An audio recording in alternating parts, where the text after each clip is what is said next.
start this? Oh, I guess we're doing a cold open. Look at that.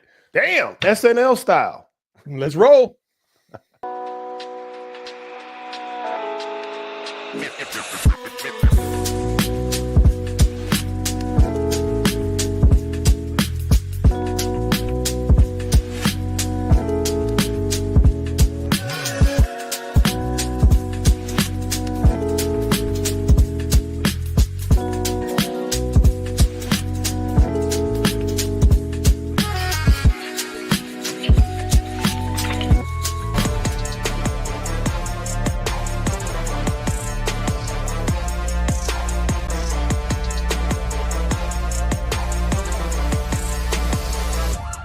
Welcome to another episode of McHale Madness.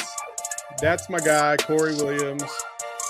I'm Saul Bookman. Thank you all for joining us on another lovely Wednesday night. Back to our usual day. Now we're going to kick it right back to Thursdays next week. Corey goes back on the road. But regardless, we're here. We appreciate you all for taking the time out of your schedules to listen to some good old basketball talk as we usually do here. Corey, how was your week going?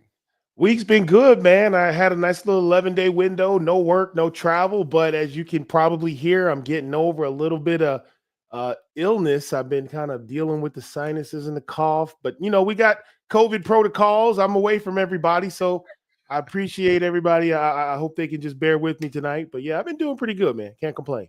Good, man. Well, I see you got the lid on. You know, you're doing it for the culture tonight. I appreciate you said it was that. For the culture. So this is. I just wanted to say, like, hey, I'm a match your vibe, and I'm gonna do it for the culture as well. Okay.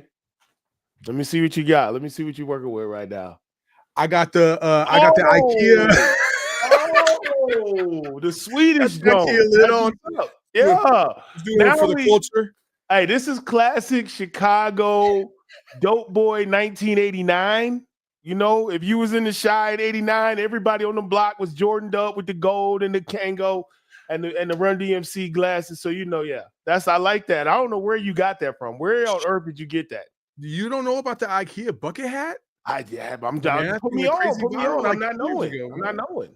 I stopped putting together my furniture like 10 years ago, man. I don't do that no more, bro. I can't do it. It got nice stuff in there, but I ain't got 4 hours to put together a table, man.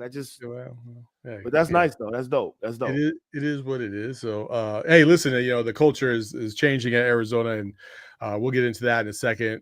You know, comments by Tommy Lloyd about where Arizona basketball is versus where it was and where they hope to go. But first, let's revisit Houston on Saturday and then Baylor on Monday. A crazy kind of, you know, for lack of a better word, it was kind of like a back-to-back since there was only like 36 hours in between the two games, and Arizona could not afford to lose 3 in a row after losing to Kansas State and then obviously losing to Houston and then getting the big win on the road at Waco. First, Corey, you know, Houston, we've gone on and on about Houston. Everybody knows about Houston. Everybody knows what Kelvin Sampson and his squad brings to the table. But more importantly, I didn't think it was necessarily a bad loss, even though they blew a lead. I felt like they competed.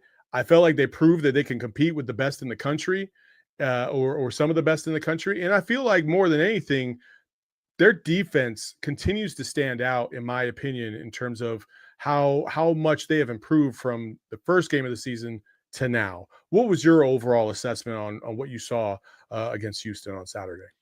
Well, the Houston game was a good game. However, there was a collapse offensively over the last 10 minutes of the game. And that was something that I think Arizona fans had seen before. A lot of people can paint it with the brush of Houston's great defense, but I think this particular Arizona team, we're not an average ball club. We're not one of the other teams in Division I basketball. We have weapons. We have players with immense ability. So to see Arizona be stagnant down the stretch against Houston, even despite Houston's reputation for playing defense, I still think it was unacceptable. I think Arizona is not going to get beat up for losing to Houston, but everybody feels like that's a game Arizona could have won. A good effort, solid effort, but when you talk about what the postseason aspirations are for Arizona, You will have to knock off a Houston to get to the Elite Eight, to get to the Final Four, to win a national championship. So once again, the greatness of the Big 12 is you get that barometer in a regular season league game where other teams don't get it until the Sweet 16 or the Elite Eight. So no shame in dropping that game to Houston. Did I want to see better offense down the stretch? Absolutely. Was it a big upset that they got beat by Houston? No. I mean, it was a great team. It was one of the best teams in the country. We can measure up to them. And no, man, we can beat a Houston if we tweak just a few things. Yeah, no, I totally agree. And listen, on our vision board, we had put down, or you had put down, that a bread and butter offense, and I think you saw the absence of that bread and butter offense down the stretch, especially in that basically that 9 to 3 minute mark, that 6 minute kind of stretch where Arizona went completely cold, could not get a bucket, and Houston went on a 12-0 run, and that basically kind of sealed the game. Now, with that being said, you make your free throws and you're still right there. You might even win the game because they missed, I think it was like 3 out of 4 free throws, and some of those were one-on-ones. Like, those are crucial points that you just cannot sacrifice in those moments.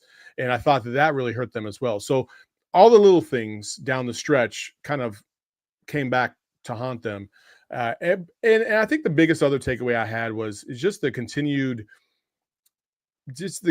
push for Tommy Lloyd and his team to get better and better and stronger defensively, especially on the physical side. I just didn't feel like, listen, Corey, I saw them in 2022, and I just felt like they were overmatched, overwhelmed physically by Houston. Like, they're just everything about Houston that they brought to the table in San Antonio when I saw them in the Sweet 16.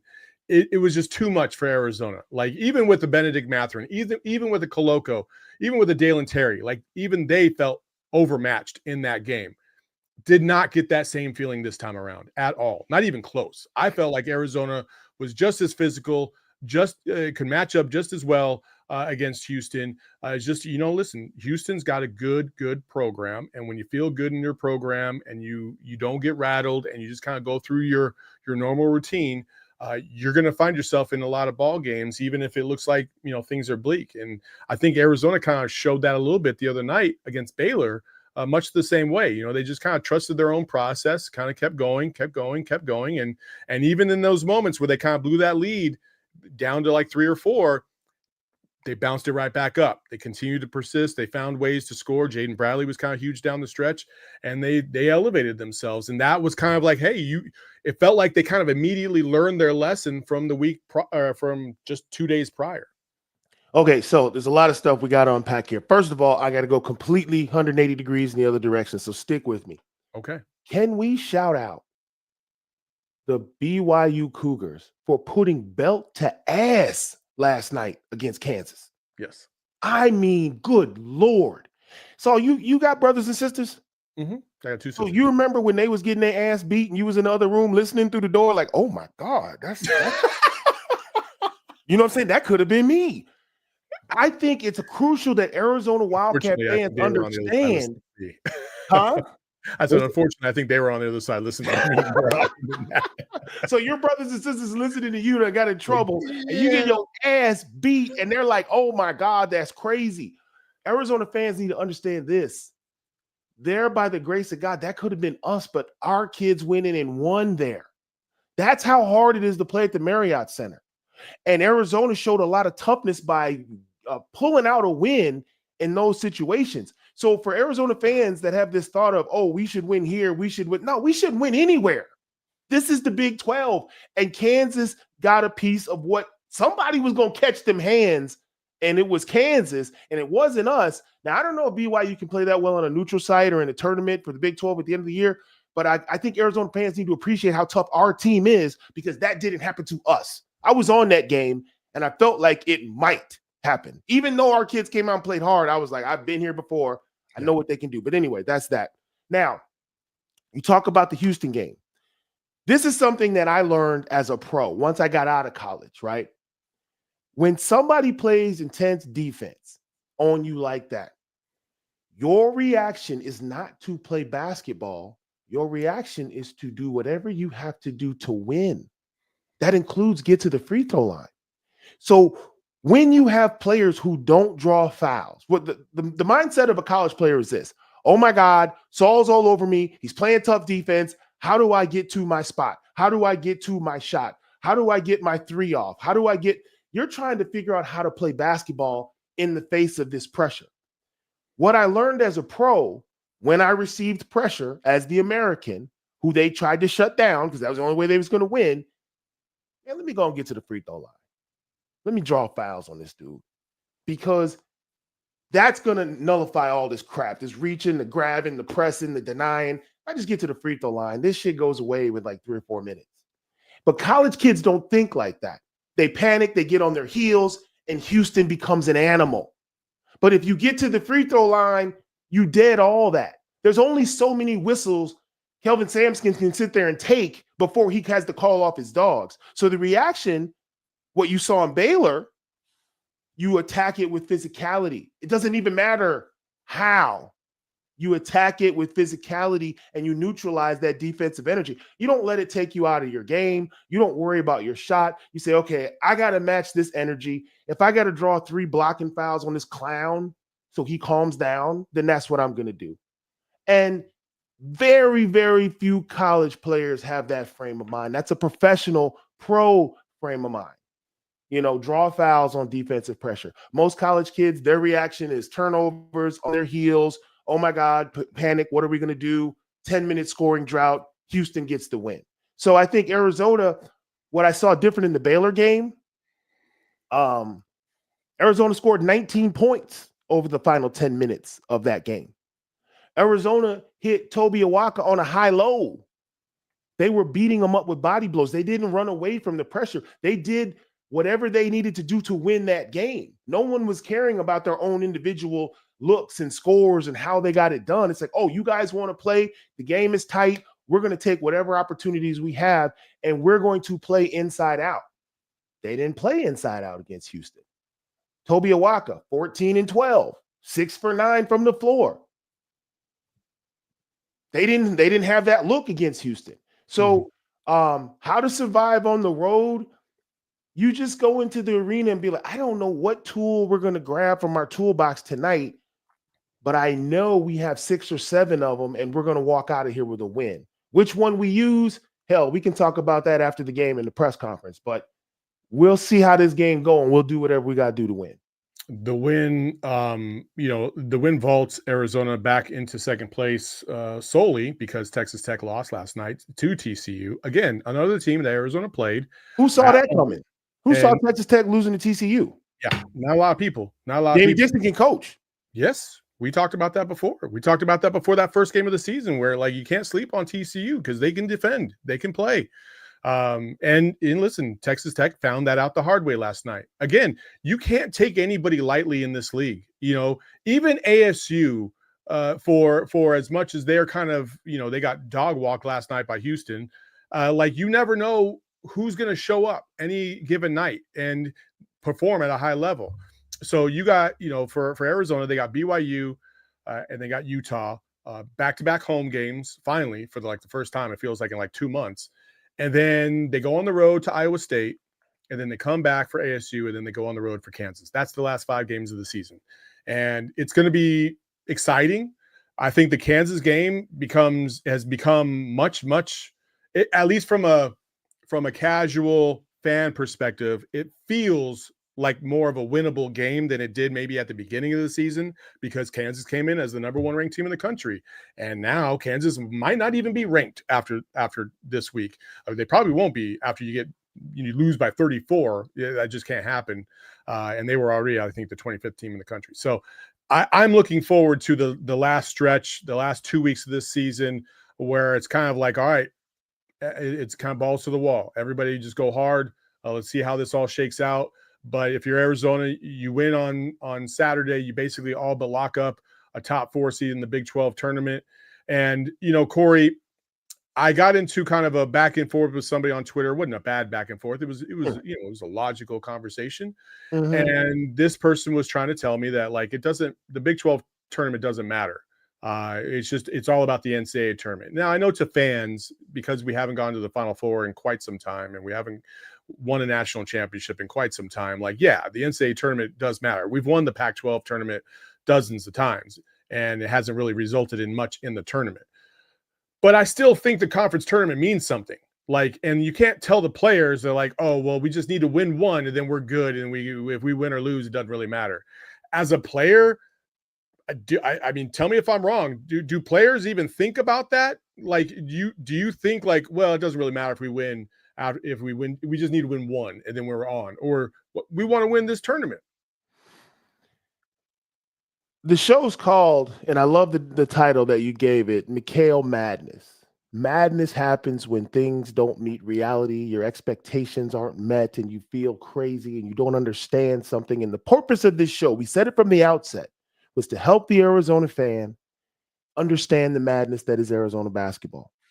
And whoever the hell you were talking with, I'm not going to be disrespectful, but clearly they don't know much about basketball because A, you can't tell your team that we appreciate your effort here, and over here. Here, we don't care. Here, we don't care. We only care about your effort and success in these areas. That's just a goofy message for a fan base to send their team. Trust me, I'm a Cowboys fan. I know what I'm talking about. So you've got to be consistent with everything matters. Now, I played 30 years ago. I can tell you without a doubt, every coach in college will stand behind me on this statement. This generation of players is the most sensitive it's ever been. They need to play good. They need to feel good. They need to look good. All the stars need to align to get maximum effort. So if you don't think the Big 12 tournament matters for Arizona's postseasons, you are insane. And you need to reach me and in my inbox, and I will help you through this. Because if they go to a neutral site and they win 3 in a row, and they're popping confetti, and they're hoisting that trophy, that is going to show up in the first round game. If they go to St. Louis and get their asses kicked, that is going to show up in the first round game. Or Tommy and his staff will have to spend, how many days do you get, Saul? 4? Mm-hmm.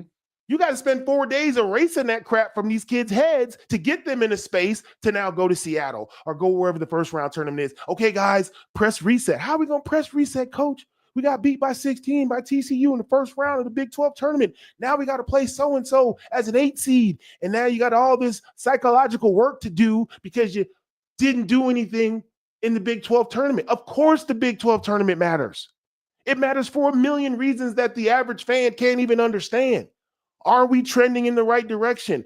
Did we get some blowout wins where I can play guys 6, 7, 8 on my bench? Can they get in the game? Can we get some minutes out of those guys? I don't want to have to go to my 8th man in the first round of the tournament and he ain't seen action in 3 weeks. Like, it's inconceivable some of the stuff people say, and I don't mean to be a basketball snob, but that's why I don't talk to most people because we just see things differently. So yes, I agree with you. Everything matters. How they play in the Big 12 tournament. Here's the deal. 5 games left. Arizona has to go 4-1. That's what I want as a Wildcat. I want 4-1 over the next 5 games. I don't care which one you win. At Kansas, at Iowa State, I don't give a damn. And I want to make the finals of the Big 12 tournament. Now, after these 5 games, Arizona's guaranteed 2 games. 1 game in the Big 12 tournament and 1 game in the NCAA tournament. So when you look at your schedule, ain't but 7 games left. That's how coaches think. That's how players know. We're at the point of the season where you don't play your schedule. You start to make your schedule. Yeah. Totally different ball game. So for Arizona fans out there, I want to see 4-1, and I want to make the finals of the Big 12. And I want to be riding high on Selection Sunday because I don't think it's going to matter who the first round game is, but second round, third round, those are the games where we're going to have to really be getting great input from all of our players. But yeah, I agree with you. I think everything matters. Yeah, no, I totally agree. And, I got a pretty cool video that I'll back up your comments with, but I'll do that first after this break. All right, folks, one of the biggest things about, being in the market is, listen, if you're going to be in the market to buy a house, you might as well go ahead and try to get the very best deal. The same thing applies for when you're trying to sell your house. Whether you're a first-time home buyer or a seasoned pro, buying a home can be tricky, and that's why we recommend our friend Carol Royce. Our real estate market is competitive, but like a great coach, the Carol Royce team will build you a game plan to get you into the perfect home or sell the perfect home for you. And so become a VIP seller. A buyer, I should say. And get access off-market properties that haven't been picked over. You won't find these homes on Zillow or Realtor or Realtor.com, because Carol Royce and her team's got the greatest basically the index of everything that's available at their disposal. So if you're trying to buy a house, you got to go with Carol Royce and her team. Carol's so confident that you'll find your favorite home that if within 18 months you aren't happy with it, she will buy it back. Point blank. So if you're ready to find your dream home, take the next step, call Carol Royce or visit Carol online at carolroyceteam.com. That's carolroyceteam.com. Terms and conditions do apply. As always, one of the other things that you got to do when you're up here in the valley is you got to go to Gila River Resorts and Casinos, because that is the place to go to get the very best. It's just a fun time. Gila River, we've had watch parties out there. We've done a ton of different events out there. You got to go check it out. They've got state-of-the-art facilities in terms of gaming. They got a beautiful resort for you to be able to stay at if you're at Wild Horse Pass, if you're at Vikiva. Again, the amenities are abundant. They got a spa, they got golf courses, the whole 9 yards. So check them out. Go to Gila River and check out the best gaming area in basically the state of Arizona. And you can do you by going to GilaRiver.com. Gila River Resorts and Casinos is the best place for you to do you. So, all right. Okay. You were talking about the softness of players, or the mentality, and trying to get them back on track. We're going to kind of pivot a little bit. I originally was going to play a Tommy Lloyd video, but since you had brought it up, I want you to hear what Rick Pitino had to say to his squad about, just being tough. You guys keep blowing opportunity upon opportunity upon opportunity. You're like children with bad things happening. Instead of digging in and be tougher, you wilt. Where is your toughness? Where have you guys been raised that you're so weak mentally that you just give up when something doesn't go right for you?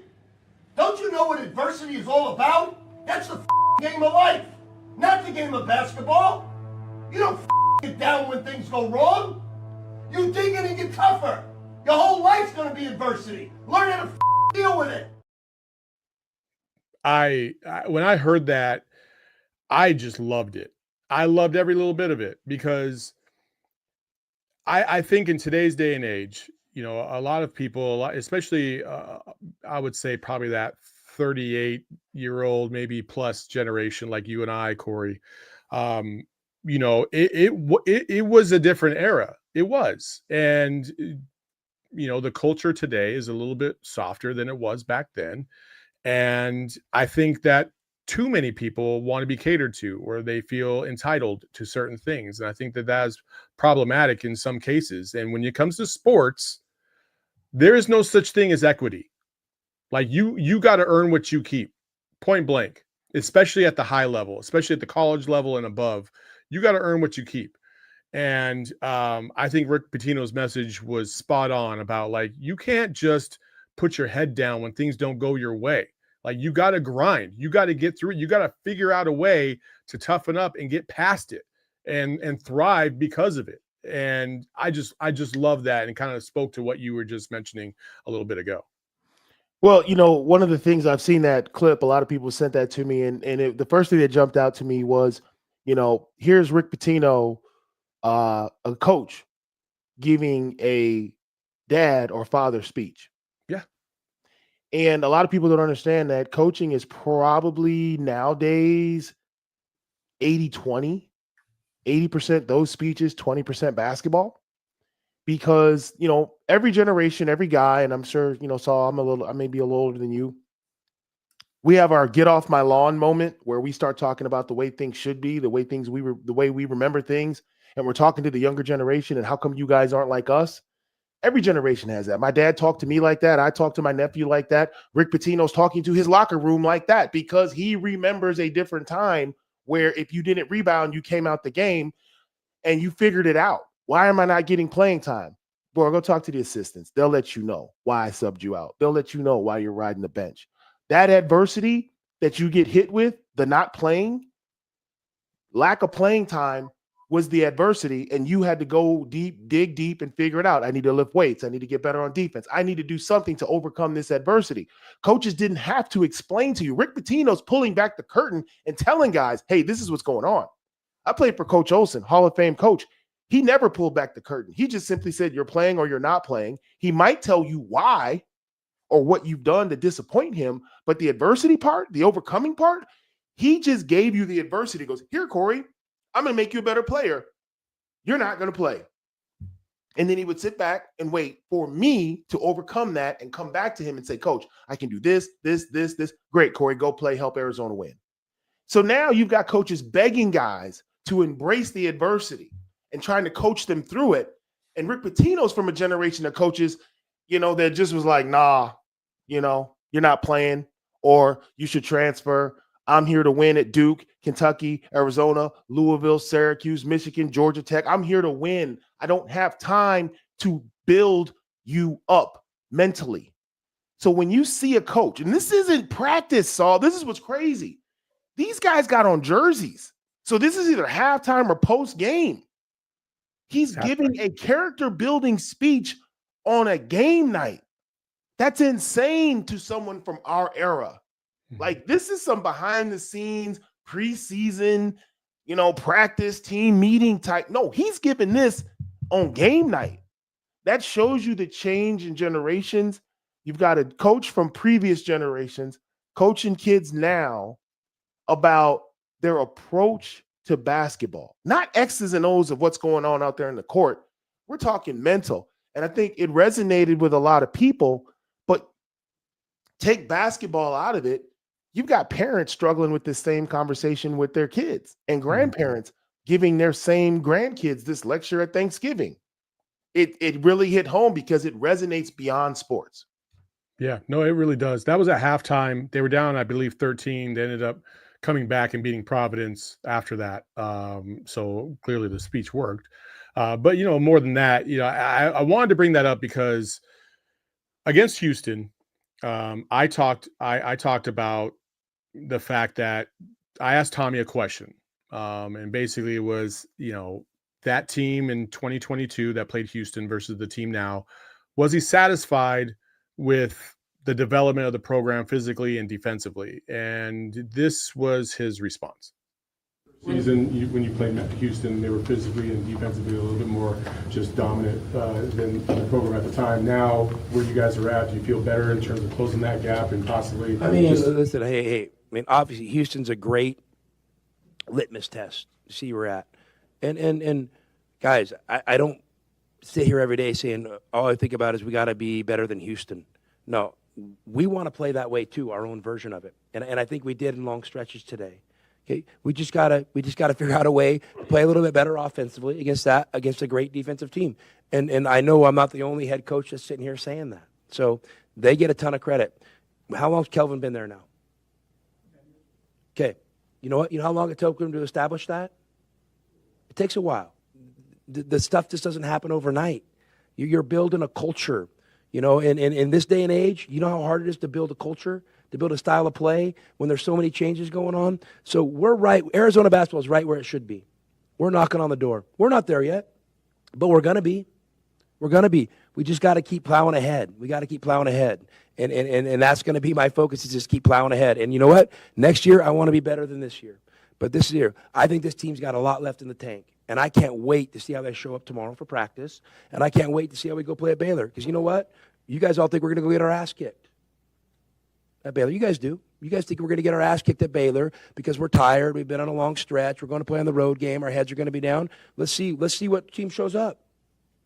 We might get our ass kicked Monday. And then we got to keep moving. But we might not. I want to see what we have.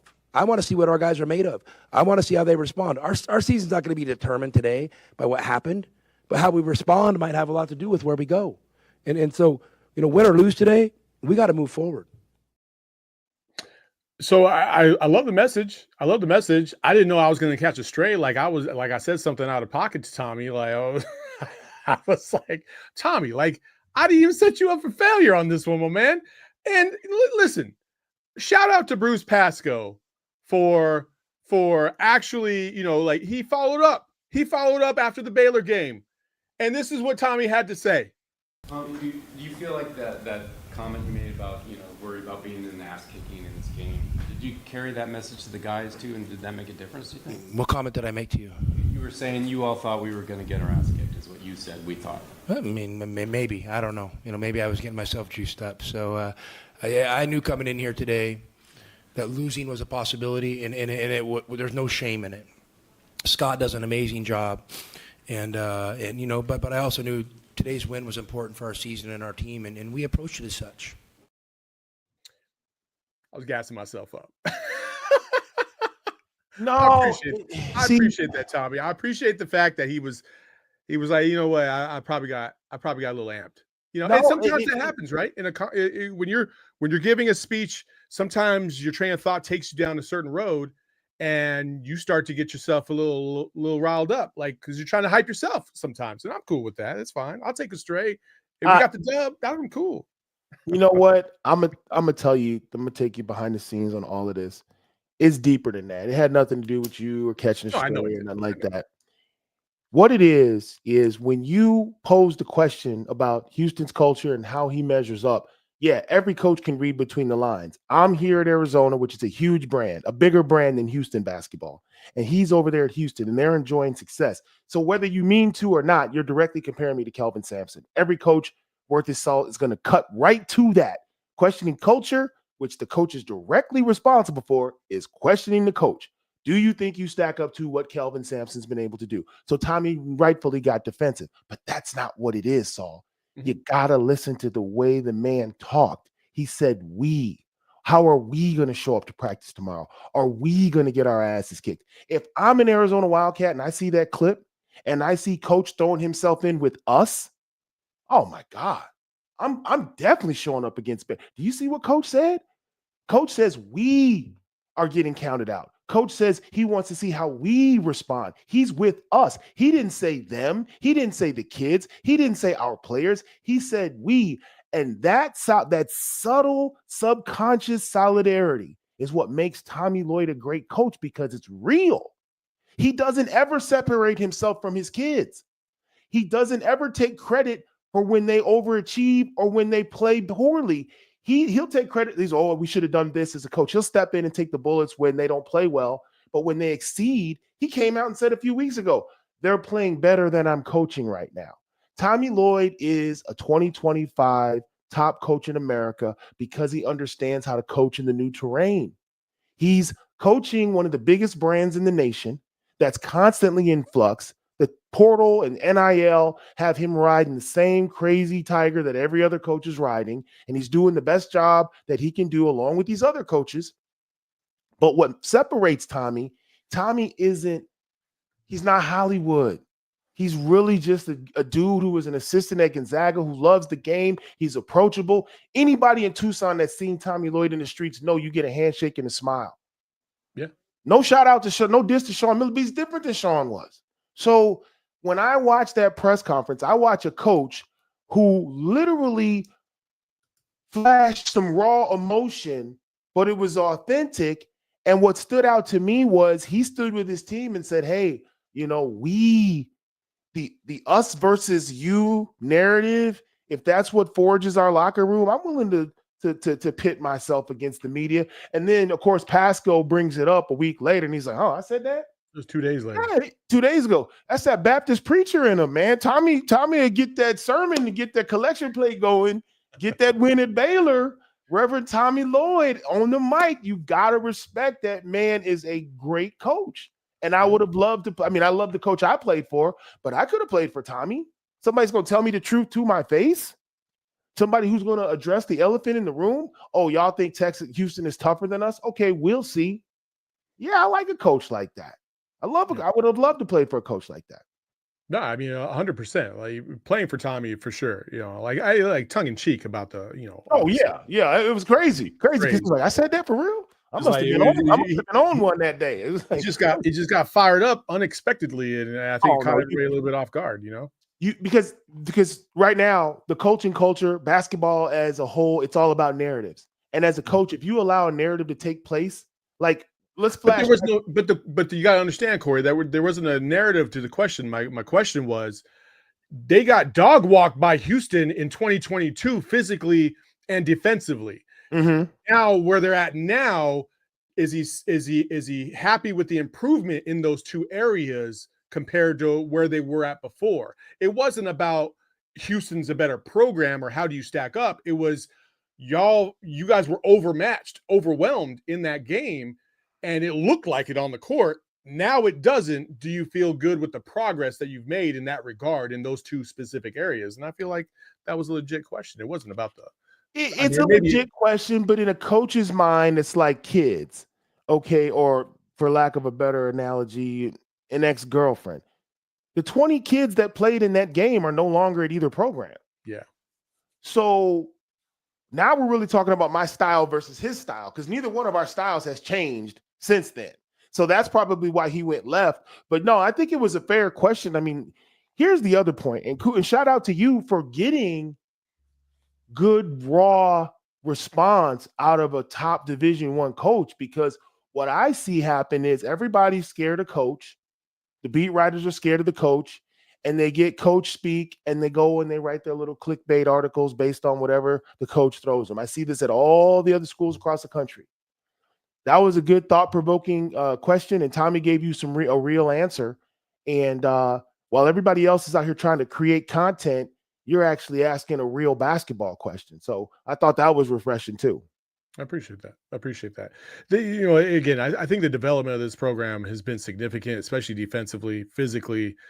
Physically, they might not look like they're intimidating, but you don't have to be some massive swole dude to play phenomenal defense in college basketball or in the NBA for that matter. And I think when you look at a guy like KJ Lewis, when you look at a guy like Jaden Bradley, the way Caleb Love has defended of late, like you can see those tools and that mentality. It's a mentality. To play defense at a high level is absolutely a mentality. It's not just about your physical tools, because a lot of these guys have physical tools. They are physically gifted. That's why they're playing at the highest of the Division I level. It's a mentality that goes along with it, that will to want to shut your opponent down, to do all the small little nuanced things that it takes to be an elite defender, to squeeze through the screen, to get over the screen, to attach your man, to attach to your man's hip, to follow him no matter what, no matter how tired you are, to not give up. Like, you don't get to dictate their movement, but you get to predict, or you get to be able to respond to it, and how you respond to it, whether it's lackadaisical or in the moment and assertive, can determine whether or not you're going to win or lose ball games night in and night out in the Big 12. And I think at the beginning of the season, you saw some of the lax movement and kind of the malaise that this program had in terms of trying to respond to movement and connectivity, I should say, on defense. Now they seem like they're well more connected than they ever were before. They're responding on the perimeter and at the rim. They're tough. They attack. They're physical. That Baylor game was physical. Like, Arizona did not get the benefit of a lot of calls. I mean, Del Orso got slapped in the face. There was a hack on the arm of Vasar, and no call. But you know what?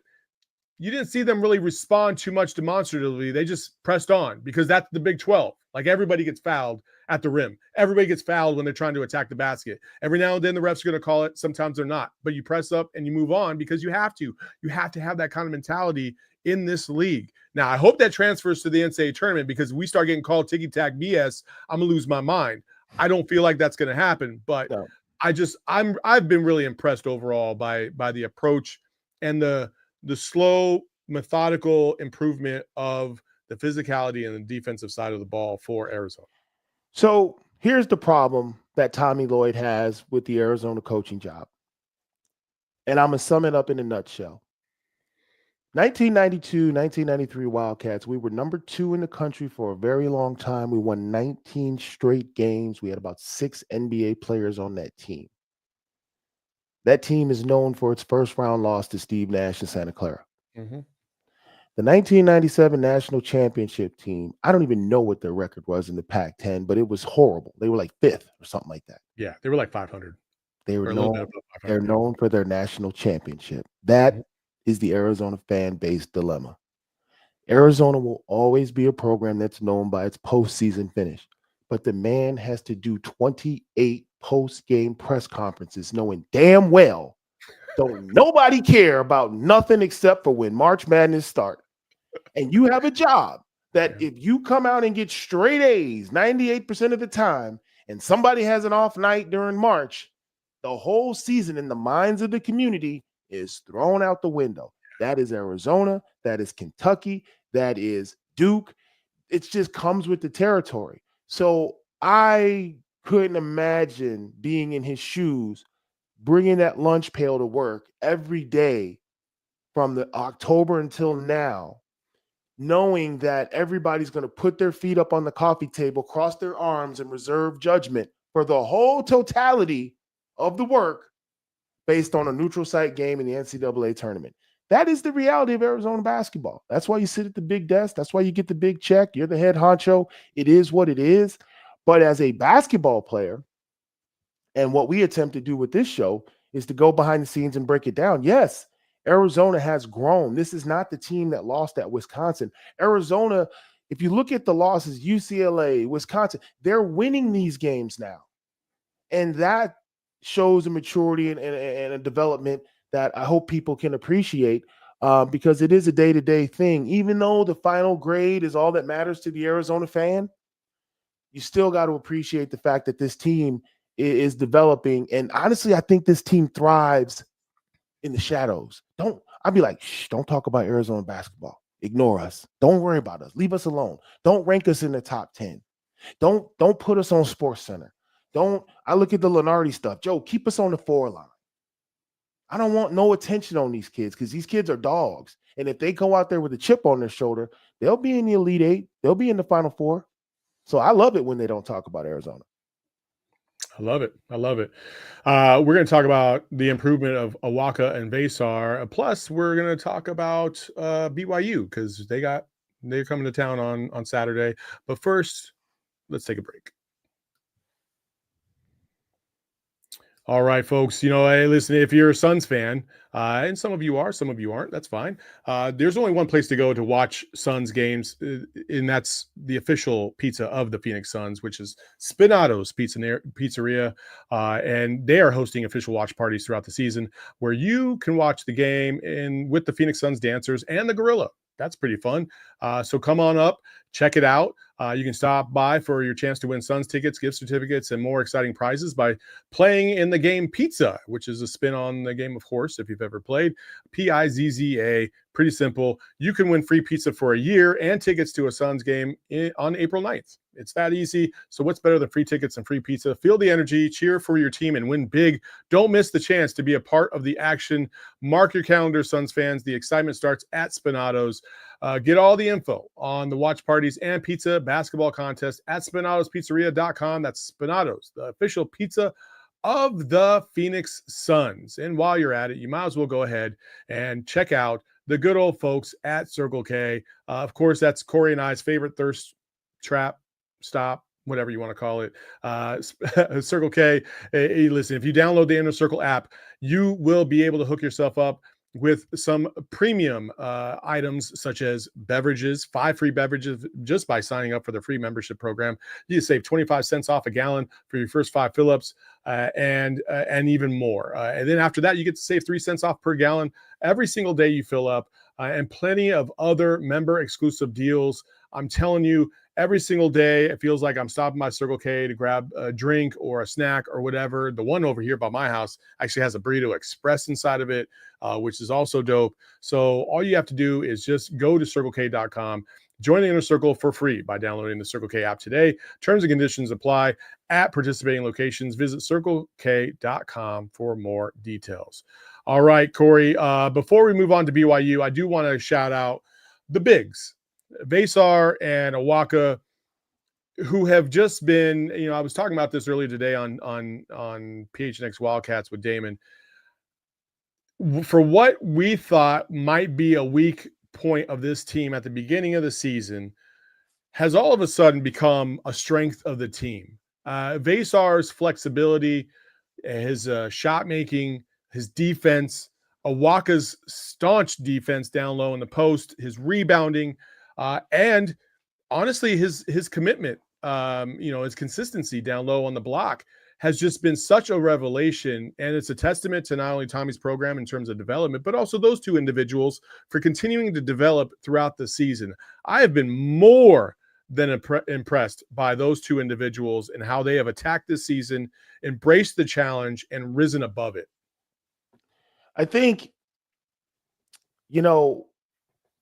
this far into the season, there's a ton of tape on everybody. We know what Jaden Bradley can do. We know what Caleb Love can do. We know what KJ Lewis can do. We know what Carter Bryant can do.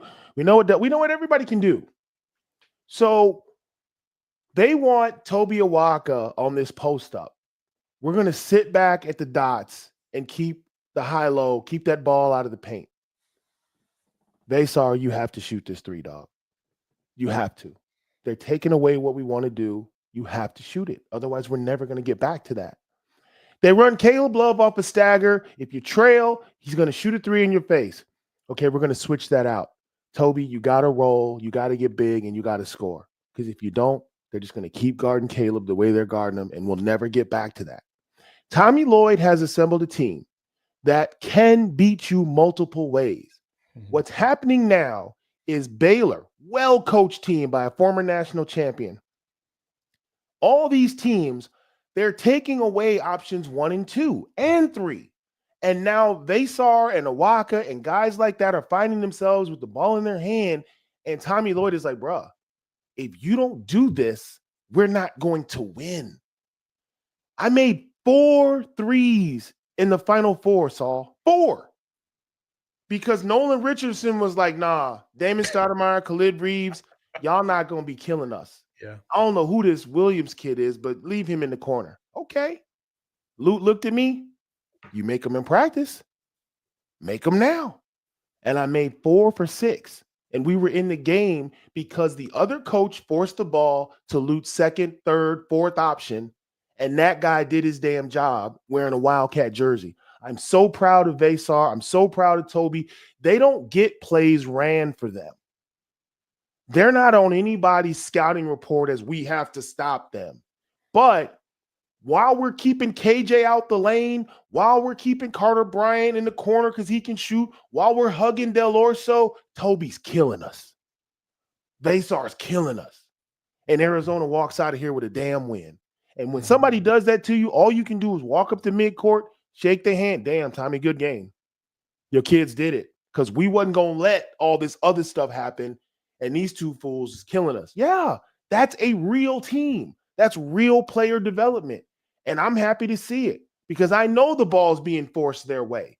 And now their teammates are putting it where it needs to be and say, hey, man, if you get 14 and 12, we're going to beat Baylor. But if you pump fake and kick it back out and play scared, we're going to lose, dog. That's basketball in a nutshell. Great coaches are always going to force you off your first 1 and 2 options. Do you have players who are going to do their job and help out the quote-unquote stars? If you do, you can win a national championship. Yeah. Yeah. Who's the kid for Villanova that's in the league right now because he balled out in the Final Four? The white kid. Della, I can't think of his name. I'm getting old. But you know who I'm talking about. Showed out in the Final Four. He wasn't even a starter. You talking about like Archie Diacono or no. Man, I don't know. Kid from years ago. He went nuts in the Final Four, knocking down threes. He can play. He's definitely an NBA player. I'm not saying he's not an NBA player, but I'm saying they forced the ball to him and he just clowned. And all of a sudden, Villanova was just doing their thing and he ends up in the league. And it's good coaching, but more importantly, it's a young guy taking his opportunity to be a part of the team, and it's team having confidence and, hey, we know what they're doing. We know where they're switching. We know what they're giving us. I sit in shoot arounds all the time, and I listen to Coach A say, hey, guys, we're taking away this, this, and this is what we'll live with. And then I go to the second shoot around, and I watch the other coach say the same exact thing. Then I put on my bow tie, come back later that night, and I get to see who's going to do what. Yeah. He's had a breakout game. He ain't had no breakout game. This morning, they said they was going to let him shoot that. He's 5 for 5. And now we're doing a highlight reel about this kid at halftime like he's killing the game. He's not killing the game, Saul. He's simply doing what the other coach dared him to do, which was shoot. Dante DiVincenzo. There you go. That's the key. Oh, my God. Shout out to Noah. Hell of a tournament. So, watching these young men take the dare that Coach Drew put up there, hey, we're going to give Vassar the high post jumper. Okay. Hey, we're going to stay at home on the guards. Oh, so you're going to give Toby the high-low step in? We'll live with that. Okay, well, here's 14 and 12, and take this L on the way out of here. That's a real team. Because now you're scratching your head the second time you see him like, hey, coach, we took away Caleb, we took away Jaden, and we got our asses kicked. What do we do this time? Shit, I don't know. You know how many I don't know games I played at Arizona? Man, they got Miles Simon, Mike Dickerson, Corey Williams, Reggie Gary, Joseph Blair. What we finna do? Shit, I don't know. They got Damon Stoudemire, Chris Mills, Khalid Reeves, Ed Stokes. What we finna do? I don't know. I don't know. When they had Iggy that was Arizona basketball. And it's so great to see, like, it's a throwback style. Like, yo, we gonna beat you with whoever. Yeah. Whoever. And that's a great, I love being on those teams, man. Because some days you're the guy on the bus that everybody's high-fiving. Someday you're the guy that coach leads film session review with. Man, look at this great job that Reggie did here. Look at this great job that Mike Dickerson did on this play. And, man, when you're that guy and everybody's like, man, you were really part of that win, y'all are Army now. And you go out on the court with a different mind state. So, yeah, you're right. It did look different. Arizona's bigs playing well, accepting the challenge. And it's not always going to be their night. But some nights it's their job to make sure the team doesn't get any offensive boards. Some nights it's his job to make sure Vassar blocks shots. You never know what the job is going to be, but you on a team and you have to do it, and your teammates love you for it. True. Obviously we hope it's much of the same result on Saturday as the first time around when Arizona played BYU. So let's go ball up top because hey, let's see these matchups. Basically the same time, same thing all the way around. Again, Jaden Bradley on Demeen, because that was, the first time around. If you watch, he was primarily guarding him at the beginning of the game. Same thing with Caleb Love and Saunders, Del Orso and Nell, and then Awaka, Akeda, and then Vassar and Mag. And when we look at this lineup, the biggest thing for BYU is if they shoot the three at a high clip, then they are going to be in this game. But if Arizona defends the way they defended the first time, and make no bones about it, the first time around, Arizona was able to connect on some pretty big shots and some threes to kind of start to get that momentum. Caleb Love, especially in that first half, was really, really good from three. You got to hit the three, and you got to keep them honest on the three and get them off that three line if you want to continue to win against BYU. But defensively, I think, they're good. They're not great. I think you can take advantage of them. I think Arizona could have done even more down low on the block against BYU, but even Vassar in that game hit a three to stretch them out and kind of get them a little bit on their heels. So it'll be an interesting game this time around. I do not assume it will be the same kind of carbon copy game as it was the first time around. Typically the second game is different than the first anyway. But this time around, I want Arizona to impose their will defensively. And listen, it's time to take somebody's heart. And I think it's time to take the Cougars' heart. Well, I don't do this a lot, and I'm not superstitious, so I don't believe in jinxing and nothing like that. But I'm gonna just keep it 100. Arizona can win this game in the first 10 minutes. The BYU team on the road is nothing like BYU at home. I mean, it just is what it is. No disrespect to the coach, but they're not the same on the road. They've taken some pretty bad lumps on the road. At home, they play with some energy, but I think Arizona, to your point, They, for whatever reason, BYU does not really pass the ball inside to Cato or Foose, and they're going to come in a road game. Shoot, jacking threes on the road is always a recipe for disaster. Yeah. And you come in McHale Center, jacking threes against a team that's going to try to D you up. And I know Tommy's coaching against take open threes. So it would really surprise me if BYU didn't struggle offensively in the opening 10 minutes. You talk about taking somebody's heart. With 9 minutes to go, if it's not something like 26-11, I'd be surprised. I think it could be 30-14, something like that, 10 minutes in, if Arizona comes out and defends. But with the longer the game goes and the longer BYU hangs around, I think absolutely they're a team that can hurt you. BYU doesn't have anybody that's just going to put you in the blender and give you 25. That comes next year. Yeah. Huh? That comes next year. No, it don't. It don't come. I just wanted to get you. You and me could take that $7 million and do so much more than what's going to happen in BYU next year. God, I wish they'd give us that kind of money. $7 million. Anyway, dream, right? But yeah, I think Arizona has a great chance to punch them in the mouth and put this game away early. I expect them to. You're at the point of the season now where you don't play with your food. Yeah. Why take a step back? Why put something on tape that coach going to be bitching about, you know what I mean, the day after? I don't want to see that in film. My man, let's just go out here and handle our business. I want to see the bench players and the walk-ons on the court the last 2 minutes of this game. Same. That's how you know you put in work. Same. That's what you owe. Well, when I played, that was a long time ago. But as an upperclassman, that's what you owe the youngsters. You know, a game like this, you handle your business. You let them get the last 7-8 minutes of the game if you can. I think Arizona could do that to BYU, just because I don't think BYU defensively is going to come in and shut anything down. They're going to try to shoot their way into the game, but they're not shutting nothing down at all. They're not a defensive team. The first game against Arizona was so emotional, and Arizona did a great job of every time the crowd got into it, boom, silencer, boom, stay in the game. Now Arizona's at home and the tables are turned. I don't know if BYU can deliver the silencers. I really don't. I agree. Before we do wrap up the show, I do have one other thing, but I also want to give a shout out to everybody in the chat. Seltcat, PM Beam, Corey, ND, and Tom Lemke, and GM Ben. We definitely appreciate you all for joining us tonight.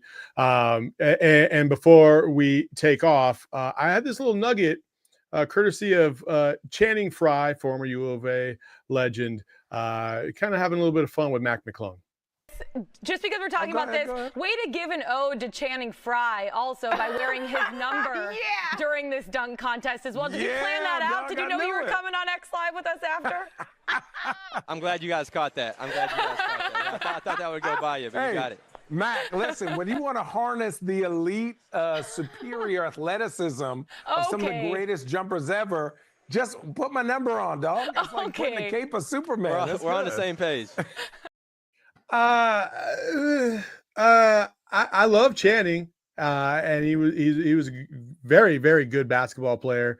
But I don't think anybody's ever confused Channing for elite jumper before in my time as an Arizona Wildcat fan or NBA fan or basketball fan for that matter.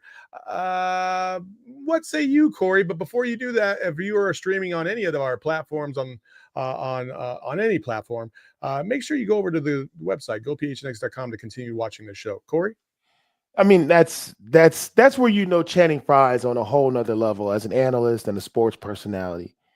You know, comedy is insight delivered with impeccable timing. It was a coincidence he had on Shannon's number. And Channing, oh yeah, of course. But the fact that he was able to make it a light moment, little self-deprecating humor about himself. I mean, that's why Channing Frye is so beloved, because, yeah, he was a handful. And, yes, he led the scouting report when you played against Arizona. He was an NBA player, tremendous NBA talent for a number of years. And for him to poke fun at himself and relate to that young man and I thought that was just a great moment. I mean, no one took him seriously. We all know. Now, Channing Frye would dunk on you, though. Don't get it twisted. He would dunk on you, but he wasn't Iggy. He wasn't catching bodies like Hassan Adams back in the day. Shout out Hassan. He was not that dude that would put you in the rim like Nick Johnson would. You know what I mean? Aaron Gordon would put you in the rim. Channing knows he wasn't that type of dunker at Arizona, but I thought it was a great joke because of Channing Frye was on the Tim Duncan type move, up and unders, and very polished kid. But yeah, it was a great moment. I mean, just another classic example of why us Arizona guys on camera are just top level. We do things other guys just can't do. We find jokes, we make it funny, we entertain the people. I mean, you're not really wrong in that regard. I mean, think about it. You talk about Matt Muehlbach, Richard Jefferson, Channing Frye, and then even Steve Kerr before you became a coach. Walton was on the mic. Miles Simon was on the mic. I mean, we're freaking everywhere. I mean, it's Reggie Gary's doing the radio. I mean, we have really been in I think Judd was in the broadcast game for a while. Tom Tolbert had the podcast and was doing TV. Like, bro, we were everywhere. Huh? Tom Tolbert was doing games in the NBA back in the day for NBC. So yeah, I mean, listen, they call it Sean Miller called it a players program. I think fans called it Point Guard U. We might be broadcast U. I don't know, man. Listen, I think we lead the league in commentators per capita. I would say. So anyway, for Corey Williams, you can follow him at College Corey on Twitter and on Instagram. You can follow me at Saul_Bookman. We very much appreciate your time today. Hope you learned a few things. And as always, we're getting ready for this BYU. This is the stretch. This is the home stretch, y'all. This is the last 3 weeks of the season. If you haven't gotten a chance to get out to a game, you got to get out to a game. If you see me at McHale this weekend or any other time, come say hi. Don't be shy. We'll holler. We'll chop it up for a few minutes, and then we'll move about our way. So appreciate y'all. Follow the show and make sure you follow PHNX_Wildcats as well. Damon and the crew have got some great stuff outside of just basketball. They got football. I think we're going to bring on some softball players as well. So stay tuned for that. But until next Thursday, when we are back, we do appreciate your time. Make sure you follow the show. Give a like on your way out, please, and follow the podcast at McHale Madness on whatever streaming platform you have. Until next time, folks, as always, bear down. We all silly like the mayor.